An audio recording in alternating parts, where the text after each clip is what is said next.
Good afternoon, everyone.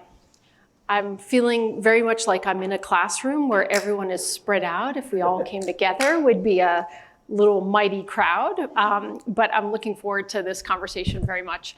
I'm Megan O'Sullivan. I'm the director of the Belfer Center for Science and International Affairs at Harvard's Kennedy School, and I'm very pleased to be here with three friends and colleagues who I think will wow you with the depth of their expertise on the topic of today, which of course is US-China cooperation as it relates to the climate crisis. Let me just say a few words about it, and then I'll introduce my colleagues, and then we'll get down to a conversation. I'll look forward to bringing you all into the conversation at about the halfway mark. So I think I remember maybe more than 10 years ago, John, you might have even been there. I was at one of these seminars at the Kennedy School on climate, and someone asked me if there was one thing that you could change to influence the course of the climate situation, what would it be? And like probably most people at the time, I gave the not very original but very true answer, US-China relations. And if that collaboration could be really solid, this would be the best way I could imagine. So it wasn't a technology, it wasn't even American Congress, it was about the US-China relationship. And I think for some time we had a reason to believe that possibly the relationship between the US and China, at least on climate, was going to be very, very fruitful. And we saw that at the end of 2014 with the US-China climate agreement between President Xi and Obama, which really helped pave the way for a very successful Paris. And even as the bilateral relationship began to sour, there was still a lot of hope. And I think I would say there still is hope that climate can be like the ballast in the relationship between the United States and China. But I would say over time, that has become a more and more optimistic read of things. For some time in the last year, as the relationship has soured, we have seen that the US and China have very different conceptions about what it means to work together on climate and how climate figures into the whole relationship, with the US repeatedly saying that climate is a common interest and it's bigger than any single bilateral relationship, and therefore it should be an island of cooperation, even if the rest of the relationship is deteriorating. And China often articulating the opposite view, that climate is of course part of the bilateral relationship, and it's impossible for one piece of the bilateral relationship to be flourishing while the other pieces do not. So I think what we've seen, in fact, over the last 2 years or so, is a couple of things that are really notable and set the stage for what I know will be an interesting conversation. So first is the bilateral relationship, which is the angle that I come at it from, is probably the worst than it has been, many experts say to me, even before Tiananmen Square. So a bilateral relationship, which is better than it was a year ago, but still is structurally very problematic and likely to be so going further. And then we've also seen a lot of domestic actions, particularly on the US side, to advance climate action that have implications for others, not just China. And this has led to a little bit of a rise, quite a bit of a rise in protectionism that has reverberated throughout the global system. So now I think we're in a situation where it is feasible that cooperation and competition are going to play equally into the overall energy transition. And even plausible that competition between the US and China around climate will be as meaningful as cooperation, or even more meaningful in terms of advancing climate goals. But there's also the very real possibility, which we'll explore, that the geopolitical tensions between these two countries will slow down the ability, not just of China and the US, but of the world as a whole, to advance and to make progress towards net zero. And of course, I'm thinking most recently about the tariffs that the Biden administration put into place against many Chinese clean energy technologies and products, and how in a perfect world, if we were designing a world of no geopolitical competition or no geopolitical considerations, we'd obviously welcome whatever country wanted to produce the cheapest goods in the most plentiful way would be the most advantageous to addressing climate. So to explore all of these issues, we have a fantastic panel here. So I'll just start with Professor Michael McElroy, who is the Gilbert Butler Professor of Environmental Studies here at Harvard, but also the chair of the Harvard-China Project on Energy, Environment, and the Economy. Welcome. Thank you, Megan. And in the middle, we have a guest from out of town, but somebody who will be joining us in the fall is Dr. Fan Day, who is the director of the California-China Climate Institute at the University of California in Berkeley. And she will be joining us at the Belfer Center at the Kennedy School in the fall. So welcome here and welcome in the future. Thanks, Megan. And then finally at the end, my good friend and colleague, Professor John Holdren, who's a research professor here at the Kennedy School of Government, and he's the co-director of the Science, Technology, and Public Policy program at the Belfer Center for Science and International Affairs. And John has a long history not only in the world of academia, but also in the world of policy, where he was President Obama's science advisor and the director of the Office for Science and Technology Policy at the White House. So please join me in welcoming our panelists. So I wanted to begin just by setting the stage a bit. I know at other points during the day, we've talked about the United States and where it stands vis-a-vis climate action. And I wanted to take a moment just to ground us in how China is doing in reaching its climate ambitions. Of course, we're familiar with the fact that China's economy is struggling more so than it has in recent years, and that has become one of the highest, if not the highest priority for the Chinese government and President Xi. I'm wondering, and maybe I'll start with you, Fan, to ask, could you just describe to us where you think China is in its decarbonization process? Sure, thanks, Megan. It's my pleasure to be at this panel with two extraordinary professors. So starting with this question, Megan, my personal evaluation of where China is in terms of its decarbonization, since after it set its goal for 2030 carbon emission peaking and 2060 carbon neutrality, I think China is, from the numbers that we've seen in terms of its energy sector and other sectors, it's on a trajectory of achieving what it says it would achieve by 2030 and 2060. Now, but that's kind of a very overarching observation. I think if you break down to different sectors, you will have different arguments here. For example, in the power sector, we still have seen the increased number of coal power plants being put out there in their quote-unquote defense of energy security and using some of the coal power plants as backup power. So that's what I would say not as consistent as we would project how the power sector would decarbonize. Now, if you look at the subnational, meaning the provincial and city level actions, it's not a, some of the places are acting more aggressively in terms of setting up targets and achieving what they should do.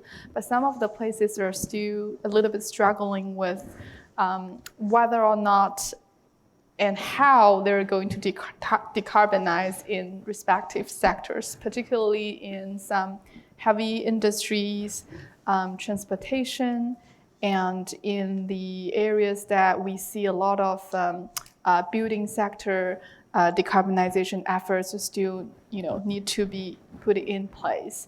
So in summary, I would say from a numbers and data perspective, China is on the trajectory. But if you look into more specifically in each sectors and from different regions and subnationals, there are still some unevenly spread actions that are not quite there yet.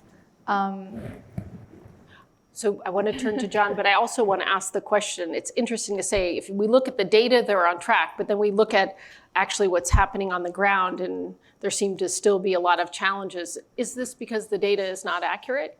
That's I wouldn't one say it's possibility. the data not accurate. I think, from a data's perspective, just point out a few examples where we do not have the data, which, for example, non-carbon emission like methane, which was included in China's long-term decarbonization goals, but there's not a solid foundation for us to track where exactly the methane emissions are today versus even with a baseline, inventory, there is a bit lack of that kind of data. So it's hard to say on that specific front if China is on track. Similar challenges on data, with carbon emissions, the certain areas, regions and subnationals in China, they just did not have that basis. But in terms of what we have seen in China's 5-year plan, kind of their report and the performance, what we have seen in terms of their new build-up for renewables, capacity, and all these kind of on the positive front numbers, it's showing very significantly that China is on track to achieve some of those goals. Great, thank you. John, how do I'd you just see that? add one point on the positive side, and that is that China is the biggest producer and the biggest consumer of photovoltaics in the world. It's the biggest producer and biggest consumer of wind energy in the world. And while China still has a long way to go, in particular, as Fan Dai has pointed out, in the coal sector, its performance in the renewable sector is nothing short of amazing. The other point I'll make, I'm just back from a week in China at meetings with Chinese colleagues on exactly this question. And several of our most senior Chinese colleagues claimed, we'll see, that China will peak well before 2030. That it's not going to be 2030 when their emissions peak. It will be 2026, maybe even 2025. And given the standing of these individuals in their communities, I think that's probably not a crazy prediction. And that will be because of just the burst in renewables that has occurred. In part with continuing emphasis on energy efficiency, in part with not using the coal plants they have as intensively as they did before, and in part because of burning a fair amount of natural gas in place of the coal that they used to burn. All of those are factors, and there are more, which I'm sure Mike McElroy could tell us about. Maybe if I could come to you on this point, and particularly on the coal, because as Fan mentioned, China's building a lot of new coal capacity, which doesn't seem consistent with some of these goals. And I understand that the intention is to use this as backup, but it would be a departure from history to build coal and not use it. So what's your view on this question? Well, to begin with, let me sort of give you some numbers for the current use of electricity in China. Current capacity, wind and PV right now, this year, 34% of the total. Thermal, 46% of the total. That's mostly coal. And hydro is 16%, with a little bit of nuclear and some ideas about nuclear in the future. To answer your question, Megan, my feeling is that over my years going to China, when we first went there and had meetings with Xi Jinping and Xi Jinping and some people, we were talking about climate issues, and they said, well, that's not our problem. Climate is your problem. You caused it. You have to fix it. But that has changed, and it's changed in my experience now, because when you talk to senior Chinese officials, they are well aware that they are the largest emitter of greenhouse gases. They're well aware that they have responsibility, and I think it's really impressive the leadership that has occurred from China and the connection with at least some of the administrations in the past. Maybe during the Trump administration, there wasn't very much of a connection, but I think in the Obama administration, there was a good connection, and I think there's significant opportunities at the moment as well. I sort of share John's optimism a little bit here about how serious China is in trying to make that transition. But to answer the question about coal, when you quiz people about why is China investing in coal, the answer is that it's very difficult to deal with variable sources of wind and solar when wind and solar is 34% of the total, and when you run the risk of having blackouts. And so blackouts would become a very serious political problem, obviously. And so they want to avoid that. And so when I talk to Chinese officials, they say, okay, we're going to get out of the coal business, but we need to have a backup to variable sources of electricity. And it may not be economically viable to invest in coal, but we have to do it for political and economic reasons, I think. The other thing that I think is that Fan raised here that I think is an interesting topic to consider is the whole idea about cooperation on the methane issue. Mm-hmm. Because let's face it, methane is, 40% of the current climate change in terms of its impact on global warming. And it has a 10-year lifetime, and it's 80 times more efficient than CO2 over a 20-year timescale changing. And so I think it would be good for us to have a conversation about how we could actually deal with reducing the methane problem in both countries. I might mention in that context, our climate project here, Harvard Climate Project here, we have a significant interaction with colleagues at Tsinghua in particular, and I plan to make that even more significant. And those plans involve looking at methane issues and how to cut down on methane emissions. And in particular, one of our colleagues from Tsinghua was here this weekend. He's operating a van that is instrumented to make real-time measurements of methane, including the isotopes and CO2 and nitrous oxide and a whole bunch of other things. And so you can drive around and sort of see where the sources are.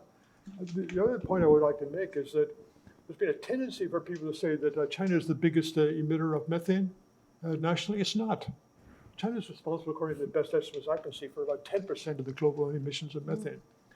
And the global emissions of methane are changing in terms of their composition. 15 years ago, you would have said that fossil fuel sources, leakage from natural gas and from coal mines, was the biggest source. But there's been a big change that happened beginning in about 2009 or 2008, where methane concentrations, which were flat, started to take off.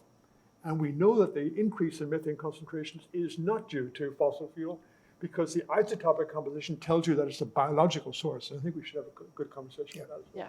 And is that referring to the permafrost melting potentially? That of course would make things even worse. But at the moment, I don't think that we have any direct evidence for release of methane from permafrost, although there's a concern because there's a very large amount of carbon that's buried in that frozen soil, and it's going to melt. It is melting. And as you get more liquid water in that environment, that's a condition that is good for the production of methane. If I have a chance, I'd like to sort of give a little bit of a spiel here about we're talking a great deal, including also in bilateral relations with China. We're talking a lot about cooperating on removing CO2 from the atmosphere and removing CO2 from smokestacks. I think we need to be equally serious about methane, and we have some ideas about how to do that and to do it cost effectively. Excellent. Well, we may come back to that in greater detail when we get to questions. You've very usefully, Michael, brought us to the whole notion of cooperation and the way that it is proceeding. And I wonder if I could ask people to comment on the different levels of cooperation and give us a sense of how they've changed. So there's cooperation at what was the John Kerry level. There's cooperation between governments at the very high level. And then there's cooperation in many other domains. And maybe, John, could I ask you, because you've been in government, you've been in the civil society, so to speak. How has this cooperation changed, and where do you see it still being meaningful?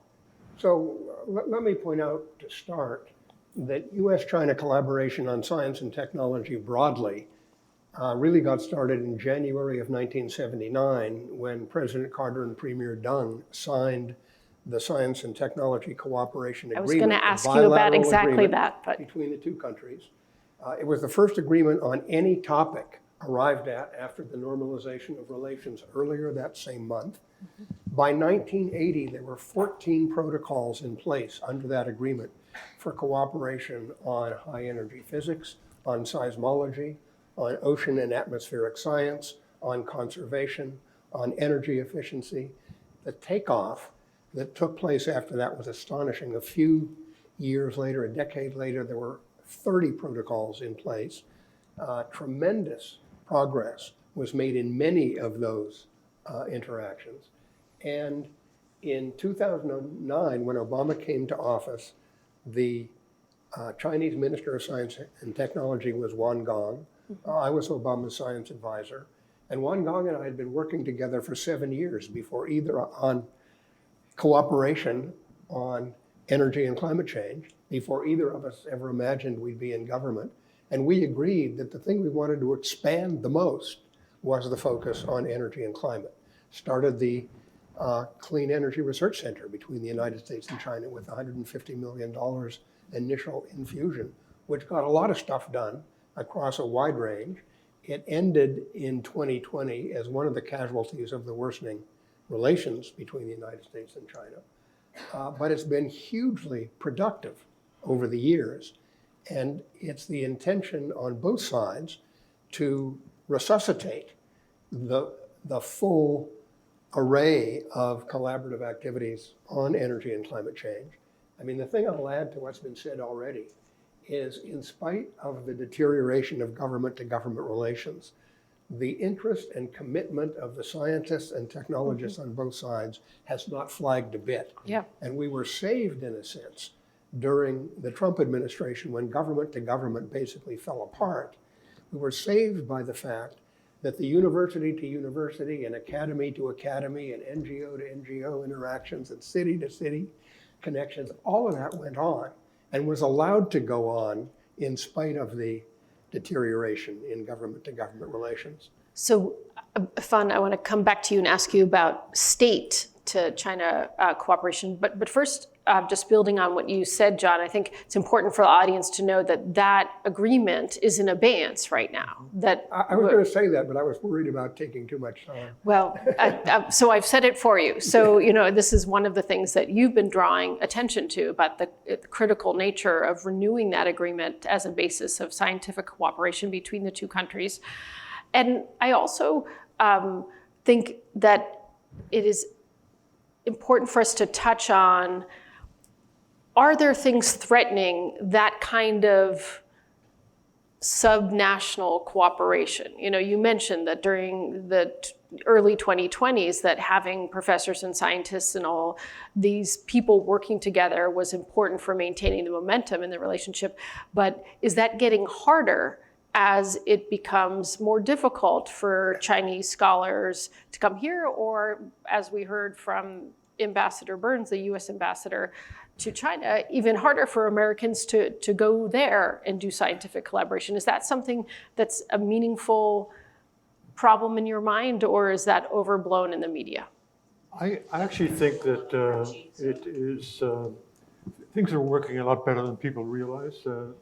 So, for example, I mentioned our connection with Harvard and Tsinghua. Over time, we've had a significant number. We've had over 300 Chinese visitors who have spent time with us here at Harvard. We've had continuing cooperation in terms of research activities and writing papers. I mean, on average, I think we've had 25 or 30 papers a year, joint authored papers with our colleagues from Tsinghua and other Chinese universities. So I'm reasonably optimistic that, in fact, we're on the right track. And it's very important that we have that support at the university level in China and at the university level in universities in the United States. And I would say one of the things that is really impressive is that in terms of our negotiations about a deal, an arrangement, a memorandum of agreement with the Tsinghua, at Tsinghua, the highest level of support from the president of Tsinghua is prepared to support this, including the party secretary. So I'm reasonably optimistic, and we need to make sure that we reciprocate and do things with on our side as well. Yeah, I agree on that.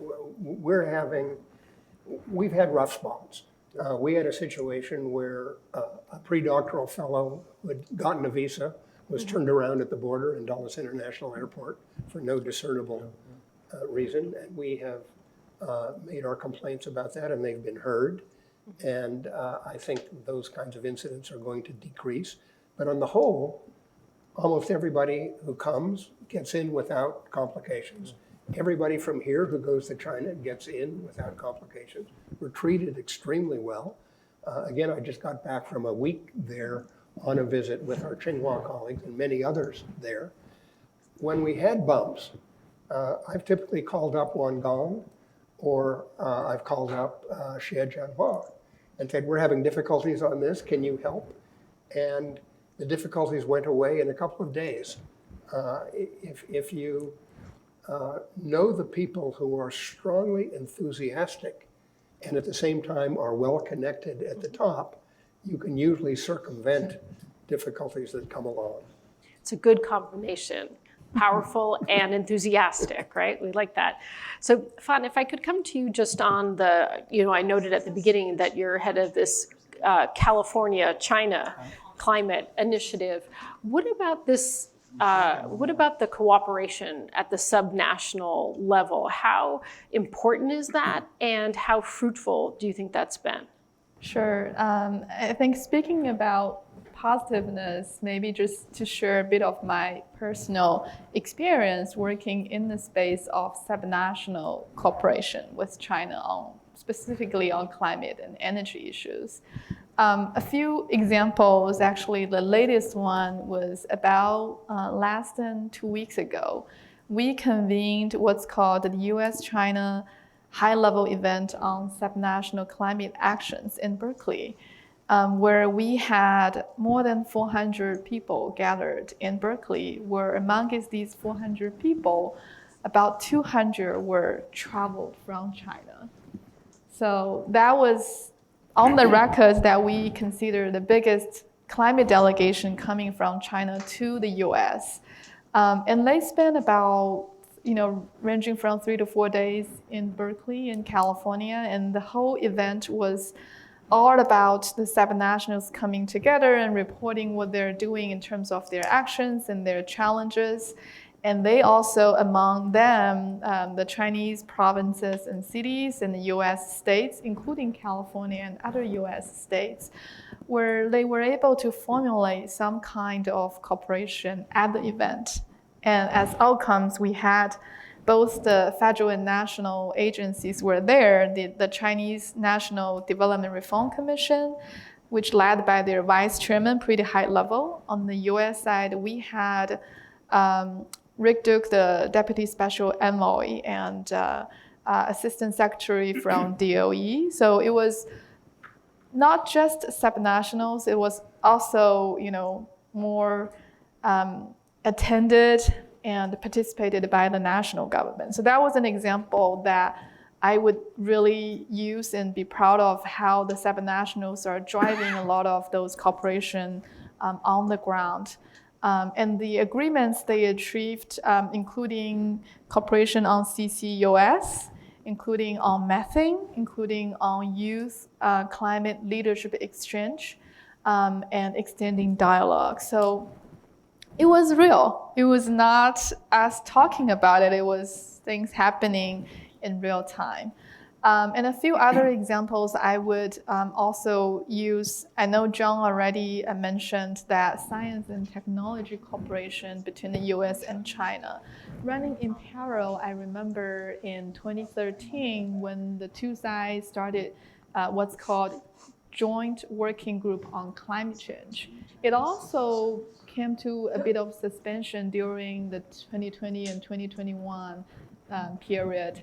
But what's likely, I think, what to report to you all is since the Sunnylands statement was made last October, I think there is a strong will, and probably Minister Xie shared that with you, that both sides are reactivating that working group on climate change.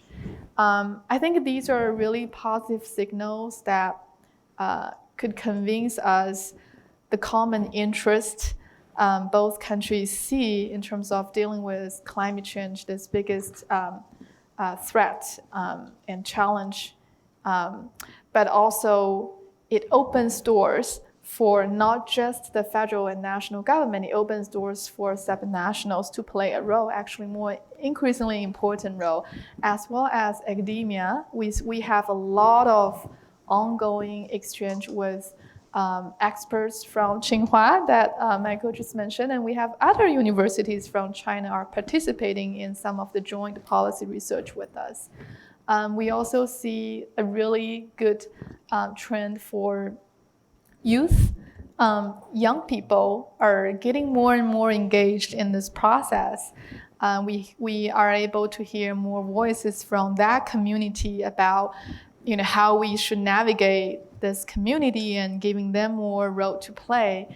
I think we also are seeing some more, I would say, ties between the business communities working on the actual climate solutions. Although there's a set of other issues that we could talk about, like IP and how we ensure that those business to business collaboration are mutually beneficial, or they are, how we ensure the integrity and the security side of things there. But to the fact that I have observed in my, community and coming from California is we do see more and more active business engagement from both sides on those solutions.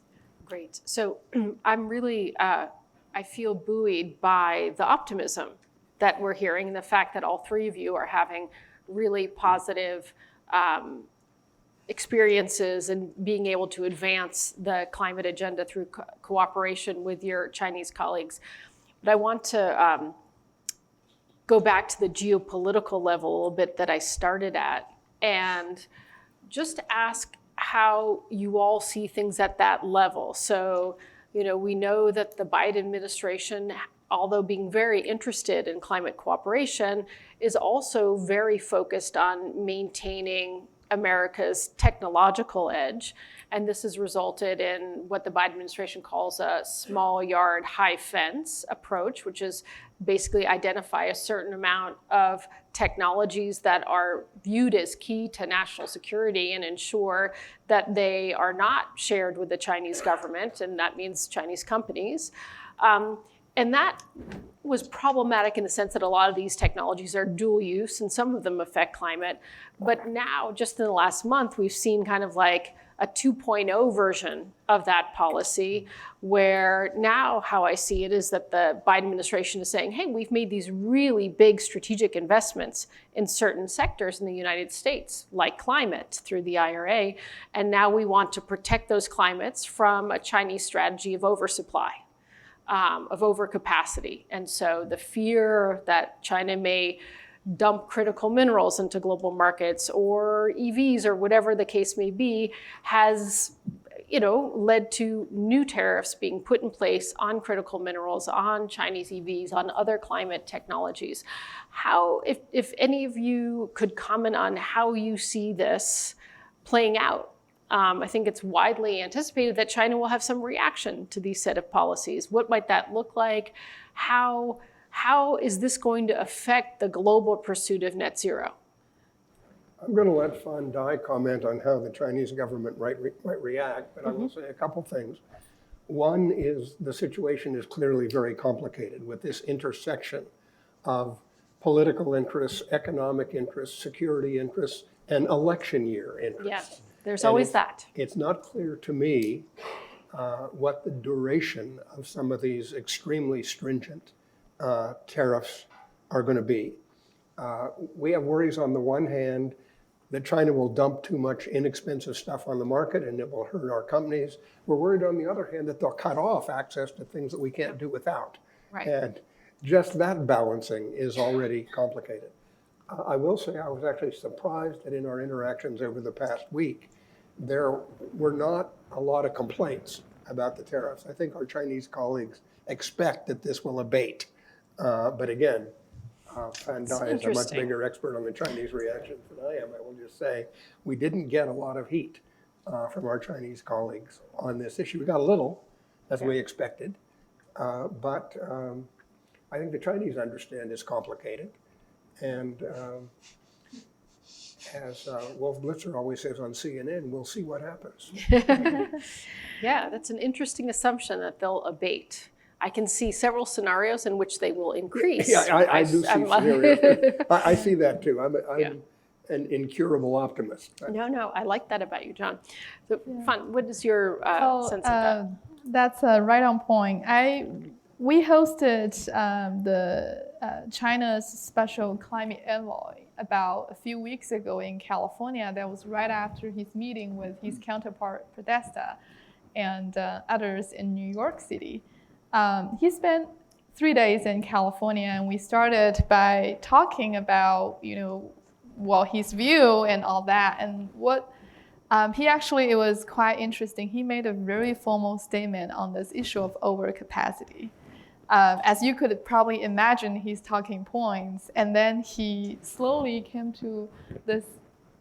It was the day when President Biden signed the tariff, and so we had that conversation. And so when the special envoy came to this topic of tariff and whether or not China should respond in a way that is setting up some reciprocal policies on the Chinese side.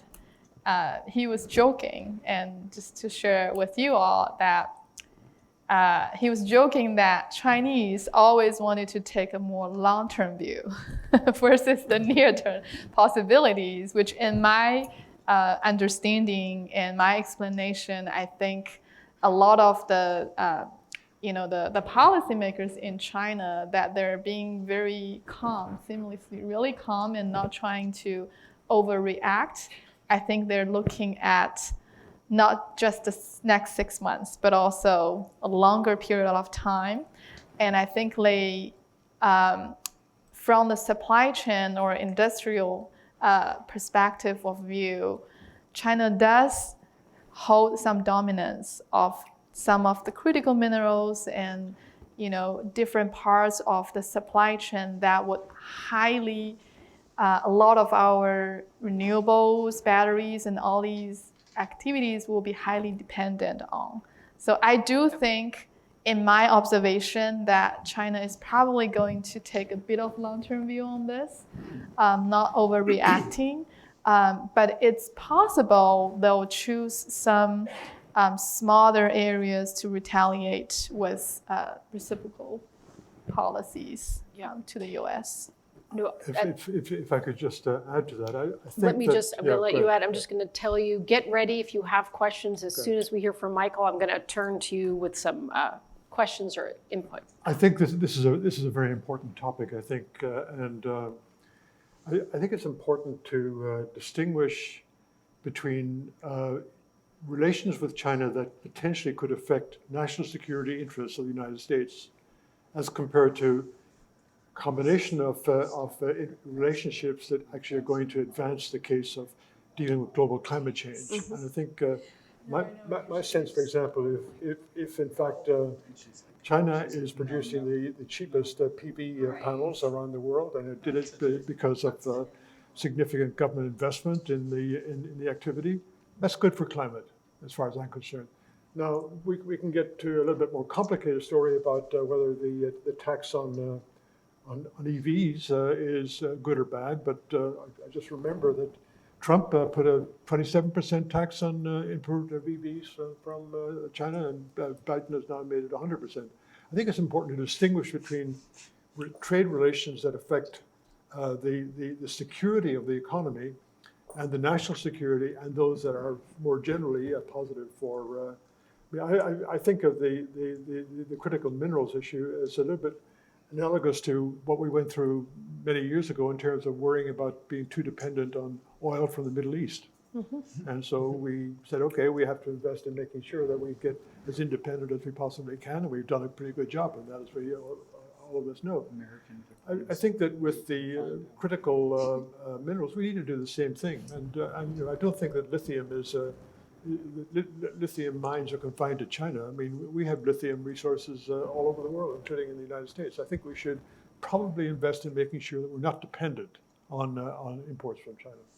So I think I'm going to see if Brittany could maybe help us identify some people who would like to chime in on this point. And there's so many things I'd love to respond to here, but on the point about critical mineral supply and lithium and other things, it's true they're in other places, but I'm sure we could ask John to tell us nightmare stories about permitting and domestic politics and the difficulties of developing these mines, which on average globally takes 16 years to do. So there's this time frame where Fan mentioned that the Chinese do have a lot of leverage. And in some ways, it would be very smart for the Chinese to take a long-term view and not retaliate in a fashion that would just expedite everybody's fear and desire to reshore supply chains at home. So I hope you prove prescient on that. So let's see. Would anyone like to chime in, add thoughts, perspectives, ask questions? Thank you. And if you could please just introduce yourself. Thank you. Susie Kerr, Chief Economist, Environmental Defence Fund. One area where it's been suggested that the US and China could potentially cooperate on climate, where they wouldn't come into conflict, would be helping the poorer developing countries in order to make their transition. Do you see that as a space where there could be some really positive collaboration? Absolutely. And this is an area that has come up in several of our meetings with our colleagues at Tsinghua University. They're very interested. We're very interested in figuring out how we can make common cause on financing for both mitigation and adaptation in developing countries. I think we're in complete agreement between the Chinese we interact with and our American colleagues that mitigation and adaptation are overall equally important. We need a lot of both, or we're going to end up with a lot of suffering instead. And the developing countries, the poorest developing countries, are in a particularly bad spot because they can't afford either. And to them, adaptation is the most important because their emissions are actually very small.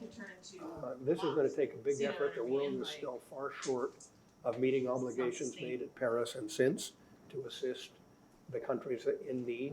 And there's a lot of interest in how the United States and China can collaborate in this. Thank you.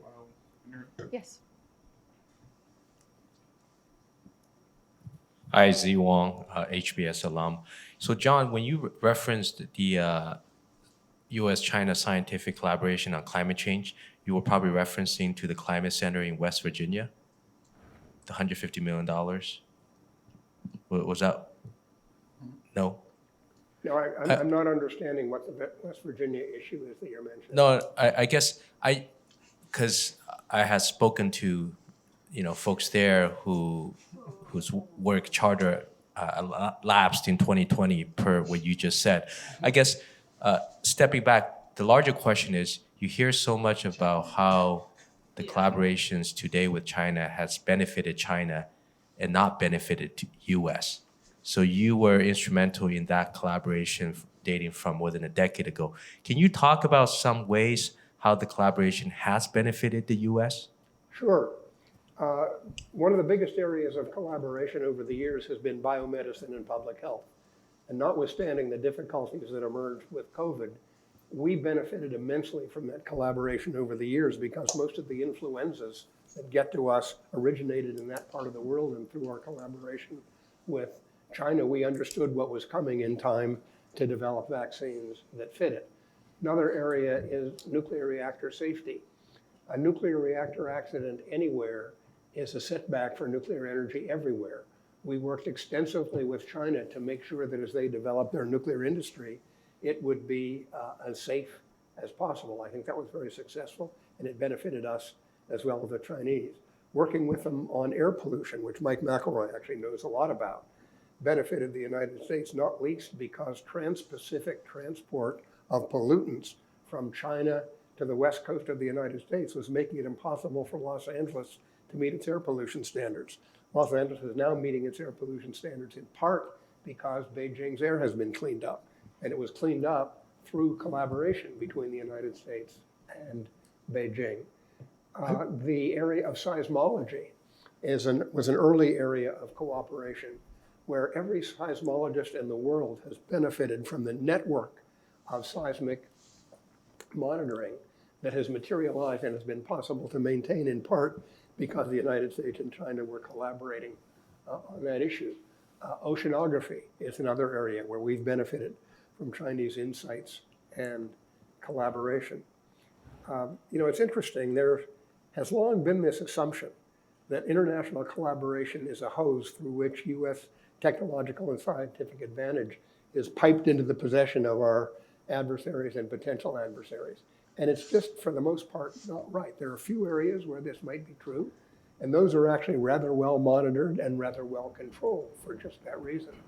But on the whole, the fact is that science and technology have long since been globalized, and the access to additional sources of expertise, to additional facilities, to additional insights has been mutually beneficial. I could give a lot more examples, but I'd run out the clock.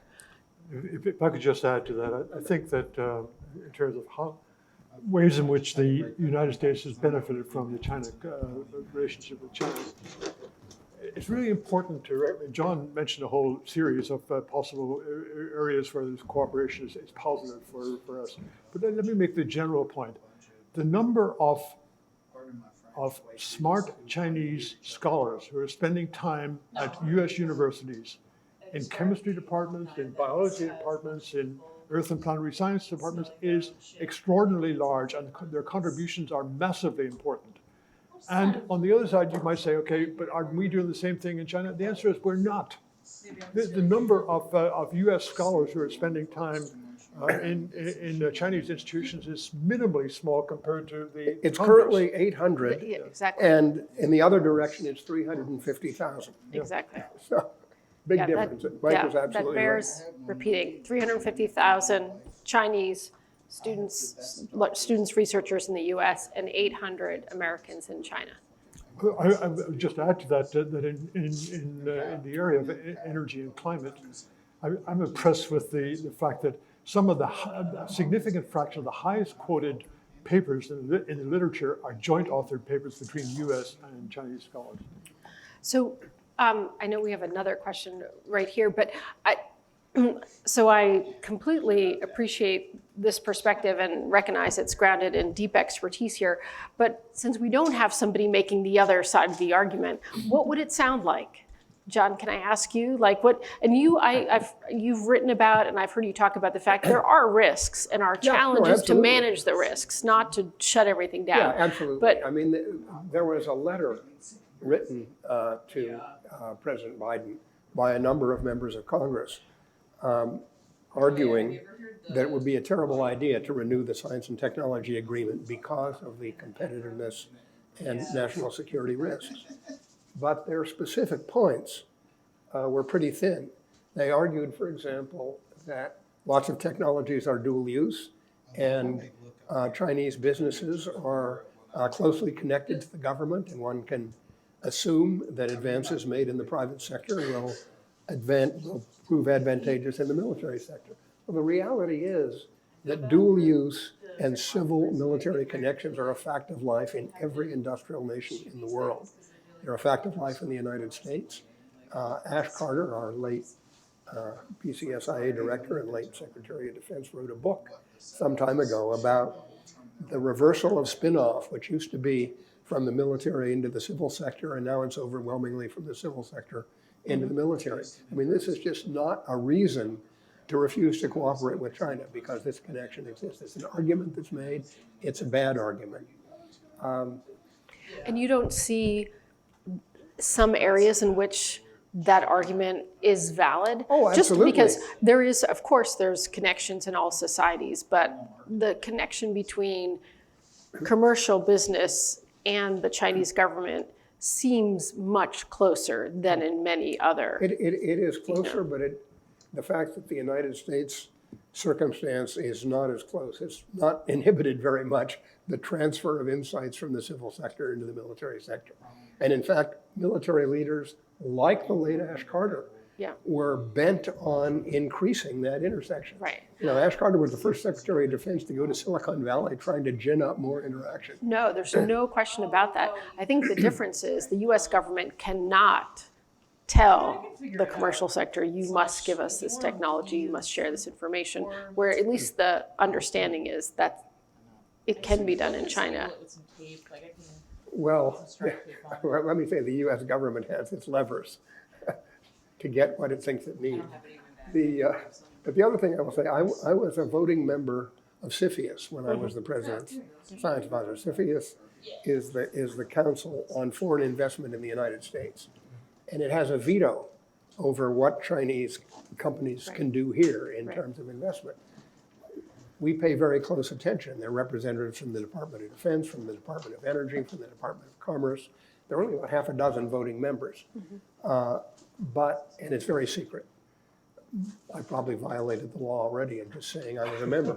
But in any case, sure, we found areas where we thought it was not in the US national security interest for a Chinese company to own an interest in a US company doing particular kinds of things. And in those cases, it wasn't done. Right. It was stopped because of this mechanism. And the other thing that the critics fail to notice is precisely that there are numerous mechanisms in place to limit, control, and avoid those kinds of interactions that really have a significant probability of harming US national security. There are proposals afoot to make CFIUS broader and to include an economic component in it. And that might even be a good idea. But the fact is we are not unaware in the US government. I shouldn't say we because I'm no longer in the US government. But the US government is not unaware of the risks of interactions in science and technology of a variety of kinds. But the question, the relevant question, and I tell my students this all the time, the relevant question in almost every domain is compared to what? Compared to what? How do the risks and the costs of these collaborations compare with the benefits? And particularly, how do they compare when you do make investments in minimizing the risks and the costs? And I think in this domain, we do incredibly well. That is, that the benefits are far bigger than the risks. That doesn't mean we can't do more to reduce the risk. And that, by the way, is what's happening in the negotiations on the renewal of the Science and Technology Agreement. We mentioned that at the beginning. At the moment, the agreement, which has been on a 5-year renewal cycle since it was enacted in 1979, Democratic and Republican administrations alike have renewed that agreement for 5 years, and then the next time it comes around, it gets renewed again. The last time the 5 years expired was last August, and when that happened, there was only a 6-month extension agreed, with the extension to be used to negotiate changes, specific changes in the agreement that would strengthen the protections of intellectual property and that would strengthen requirements for free access to data. And after the 6 months expired, they still hadn't come to complete agreement, so it was extended another 6 months. The second 6 months will expire in August. Very little has been said publicly. In fact, almost nothing has been said publicly about those discussions. But my impression is that they're going to reach agreement, and we will have, before August, a return to the 5-year cycle of renewal of the Science and Technology Agreement. And I think that's a very good thing. Yeah, that would be fantastic. Let's see. Yes, Wayla.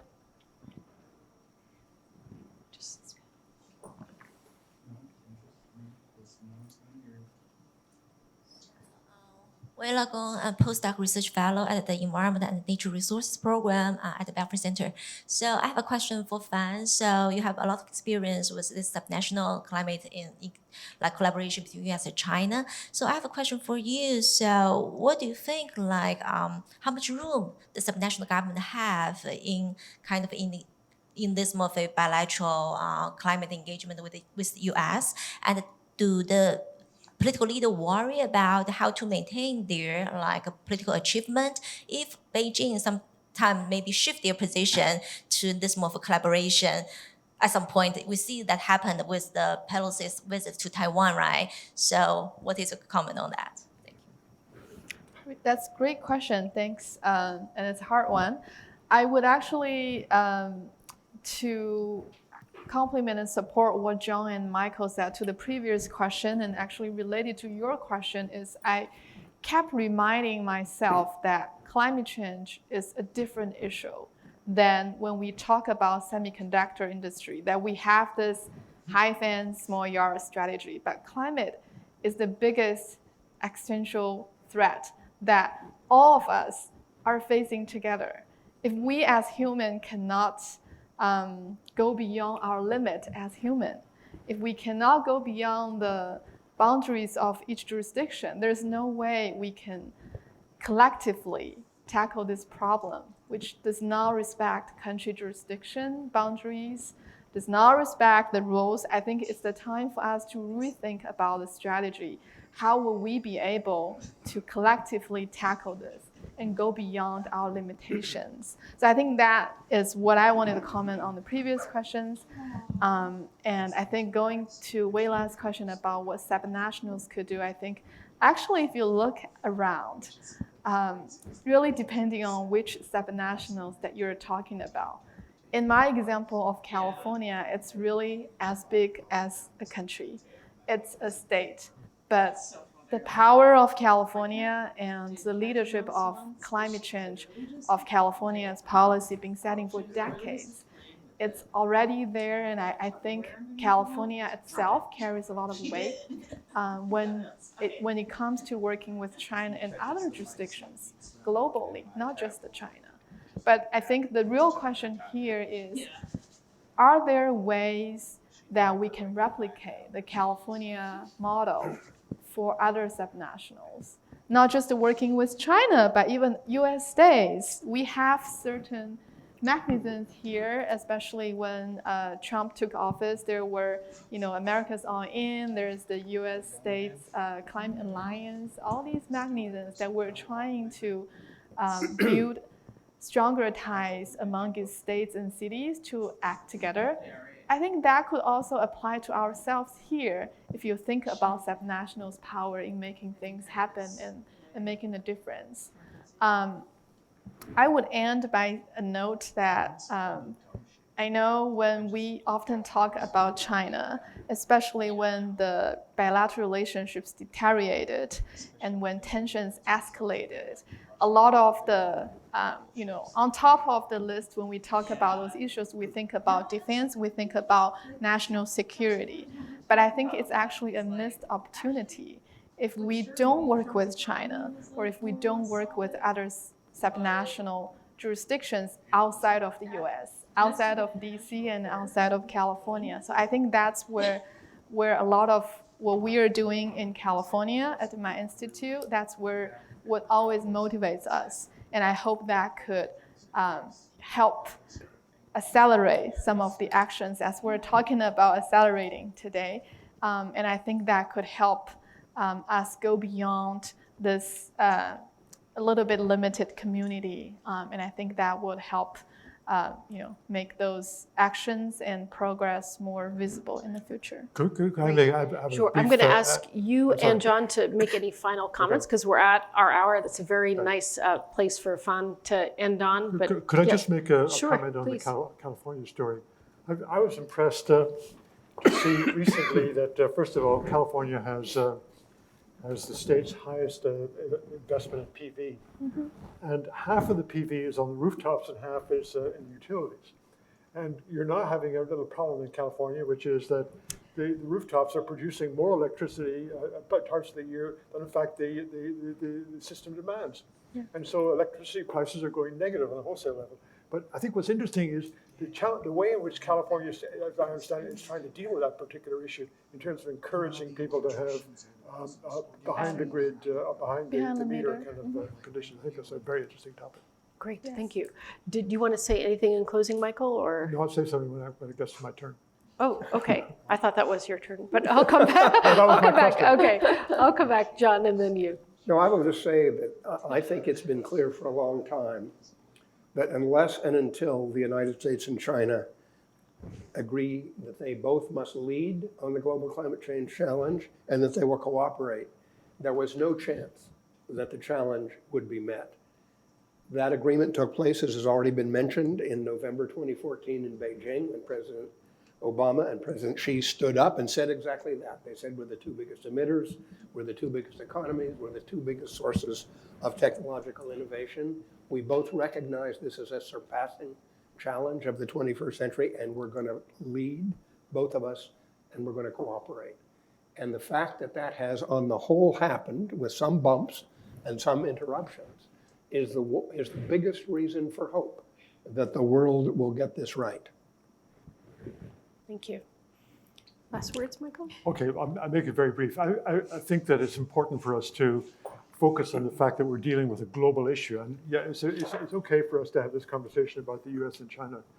But I think that the US and China have a joint responsibility to help developing nations, in fact, confront this problem as well. And I think particularly about India. India is now the third largest national emitter of greenhouse gases.